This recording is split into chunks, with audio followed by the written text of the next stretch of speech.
Welcome back to Talk of the Town on 99.7, 1450 WHTC and WHTC.com.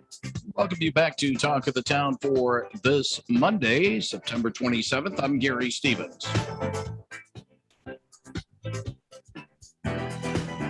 The Ottawa County Community Action Agency helps reduce the effects of poverty in Ottawa County by promoting self-sufficiency and economic independence. So says its website. And so too does Jennifer Brozowski, who is the program director for the CAA in Ottawa County. She joins us via the Zoom connection from her office. Good morning, Jennifer. Glad you are with us. Good morning. Thanks for having me. Glad you are with us. And if you have a question about the Community Action Agency and what it can do for you in Ottawa County, Jennifer is the person to ask. It's 616-395-1450, 616-395-1450. I do have to mention, since we do share our listening area with our friends from Allegan County, that this is only Ottawa County situations. Don't have the information for Allegan County in front of me, but go to allegancounty.org and that might be able to help you in that regard. But Jennifer, I just said a brief overview of what the Community Action Agency does. If you can amplify a little bit more about this, that's a way of putting it, mission statement that I mentioned about reducing the effects of poverty in Ottawa County by promoting self-sufficiency and economic independence. Amplify that if you can, please. Absolutely. So we work to help people in Ottawa County that are going through poverty or maybe just having a rough stint, whether it be unemployment or just other personal issues. So we have several programs that help with that. We do utility assistance. We do weatherization program. We have food assistance programs. We have a migrant services program. We also do tax preparation during the tax season. So all these programs are at no cost to county members, and they just help kind of get people along if they're struggling. Do I get a sense, perhaps, Jennifer, that especially for someone who needs these services for the first time, especially someone who had been, for the most part, self-sufficient, made their own way, really not had any major issues, and all of a sudden, they get literally the feet cut out from under them. Is a reaction of, wow, I didn't know these services were available. It's almost as if we didn't know about this when they first deal with the agency. Yeah, we do have that quite a bit. I mean, COVID has shown us that quite a bit. We have people that have never needed assistance before that are reaching out to us, and, maybe they lost their job or, they don't have as many hours during the work week, so their income is reduced. So we are seeing that a lot, and this is a judgment-free zone. So we're happy to help people regardless of what their situation is, because we understand, like I said, especially with COVID, things are tough right now. So that's why we're here to help. Jennifer, I would think that the work caseload, certainly the workload lack.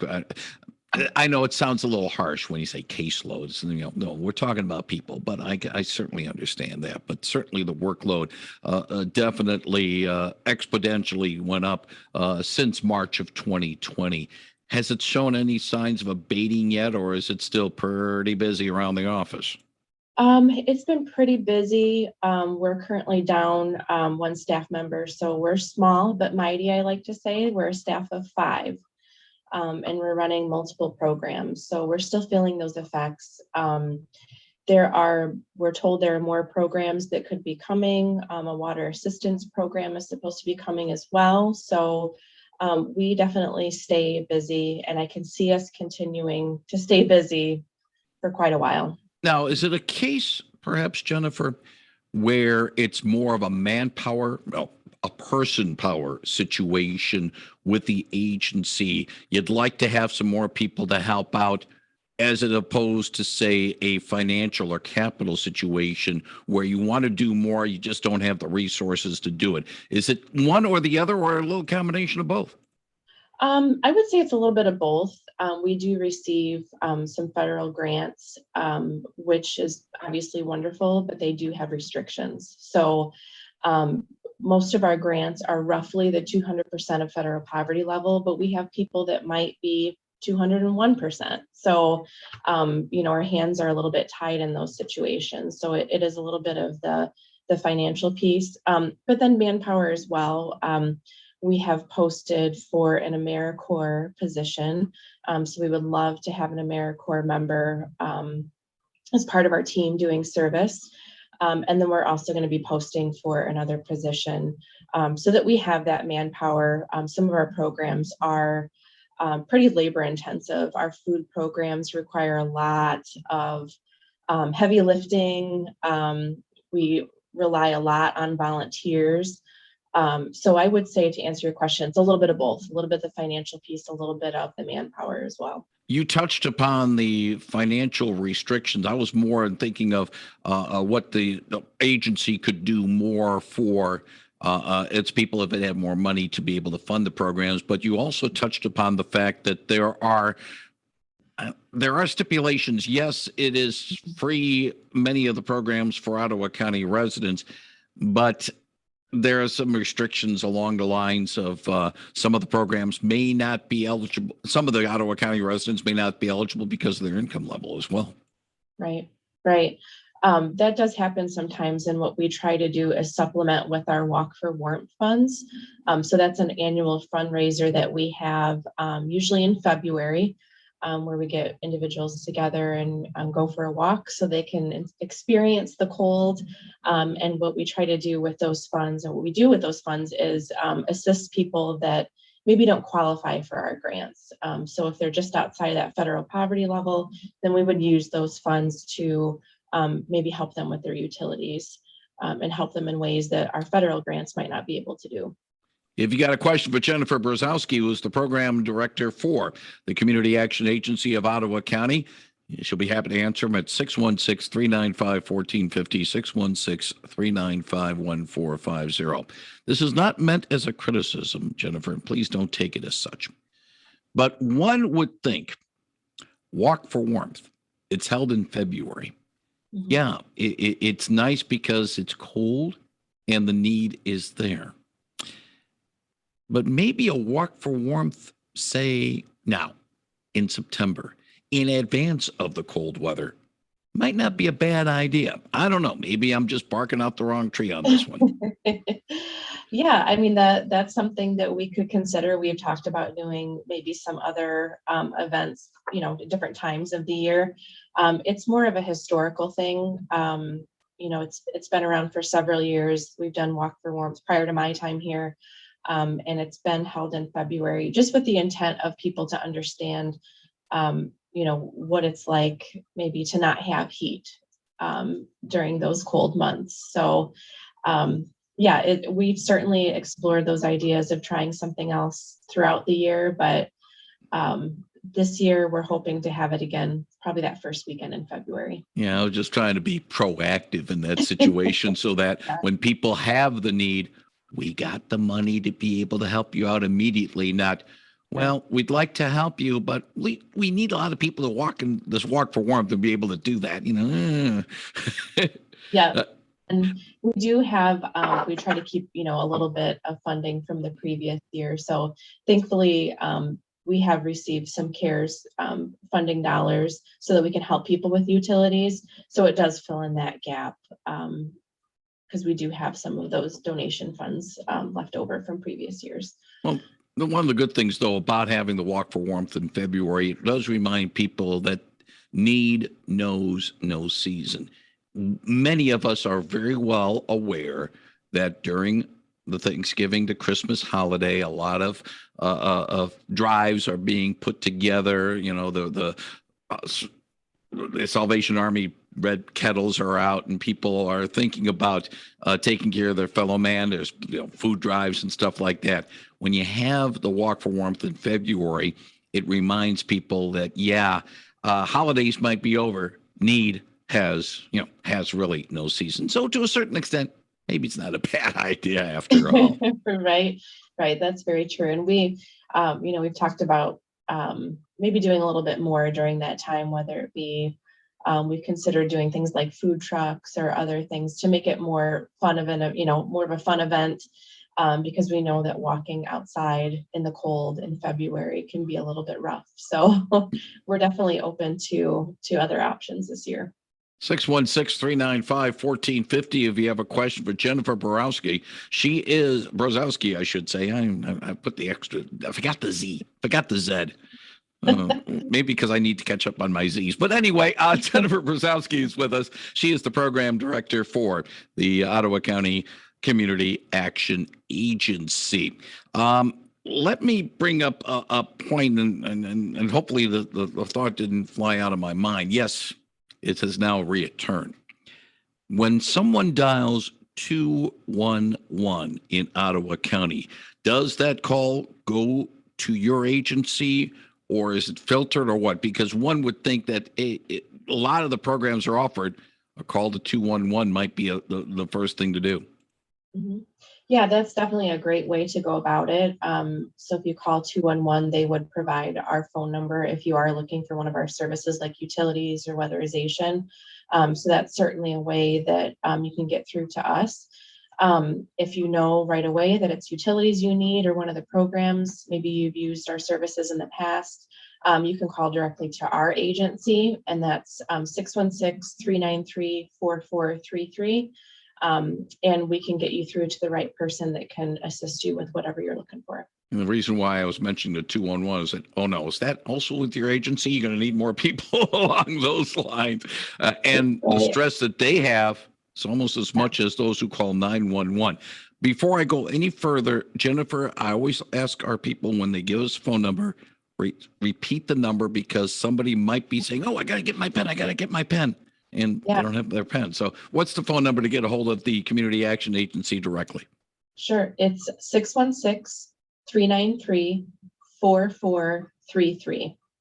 And again, that's for Ottawa County. Allegan County, go to allegancounty.org, and they might have a link or something along the similar lines south of Ottagon Street / 32nd Street. 616-395-1450. We've had some conversations, Jennifer, in the last few weeks with our friends over at Community Action House, not Action Agency, Community Action House. And they're starting Food Hub. In fact, they're going to unveil it next month. And agencies such as the CAH certainly have to help in terms of dealing with some of the needs. And it's not a case of, at least I don't think it's the case, Jennifer, where the Community Action Agency says, hey, wait a minute, you're muscling into our turf. Leave it, man. The more help you guys can get, the better. I think you wouldn't have any problems with the Food Hub or some other things that some of the other charities do around our area.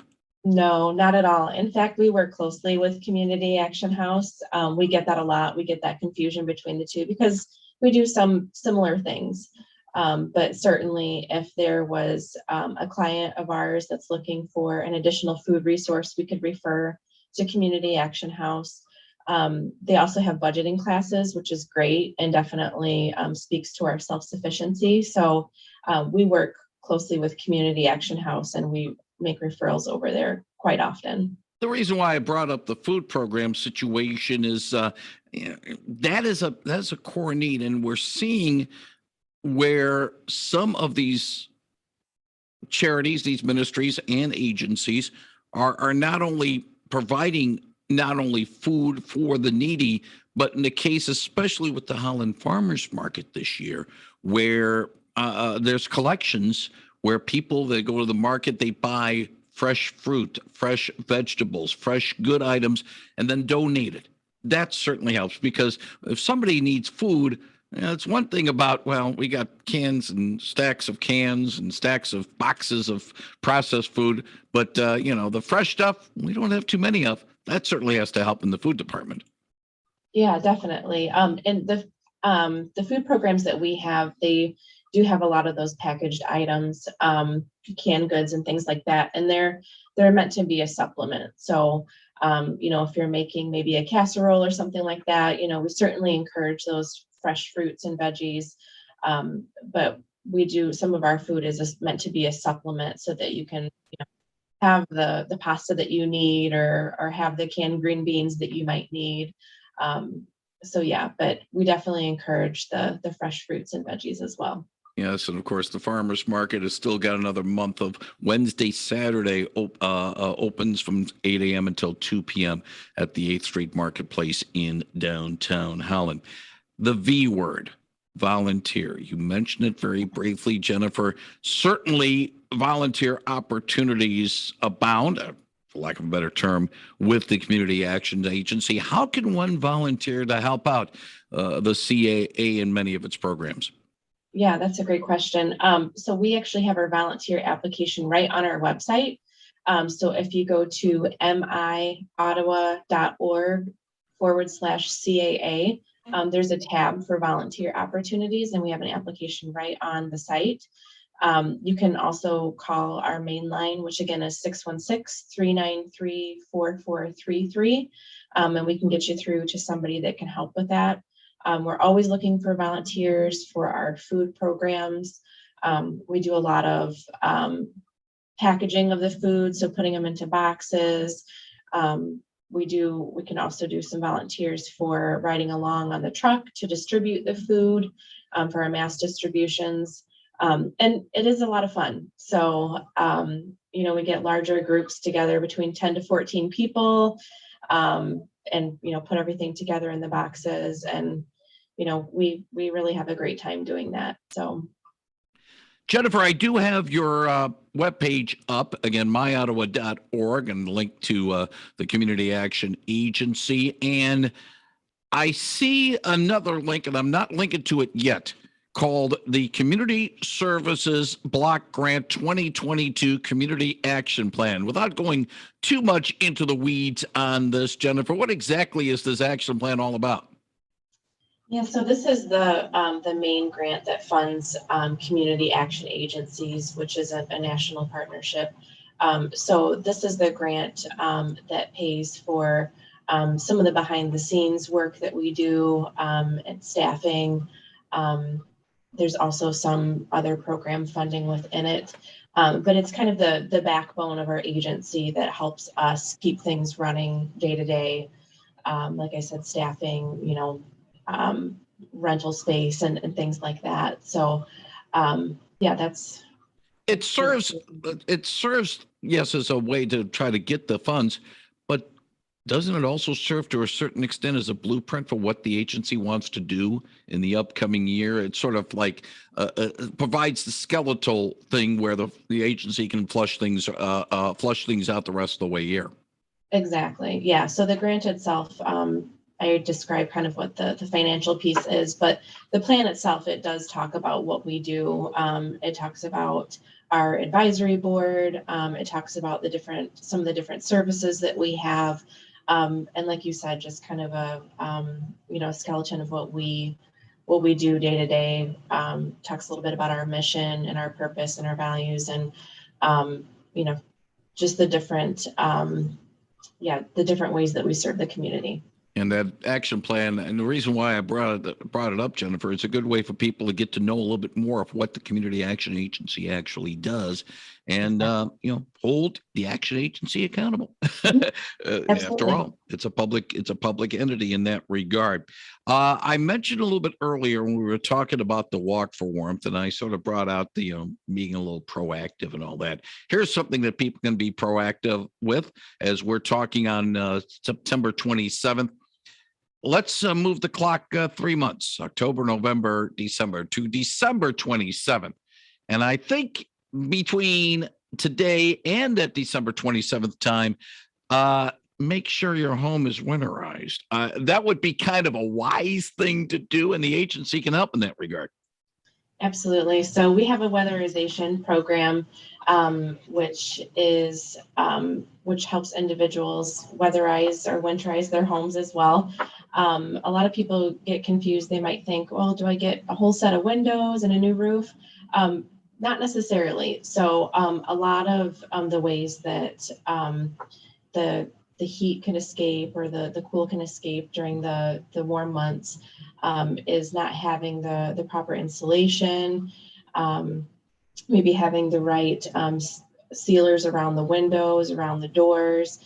So we can have somebody come out to your home and do an initial audit and just see what, how your house is doing in that regard.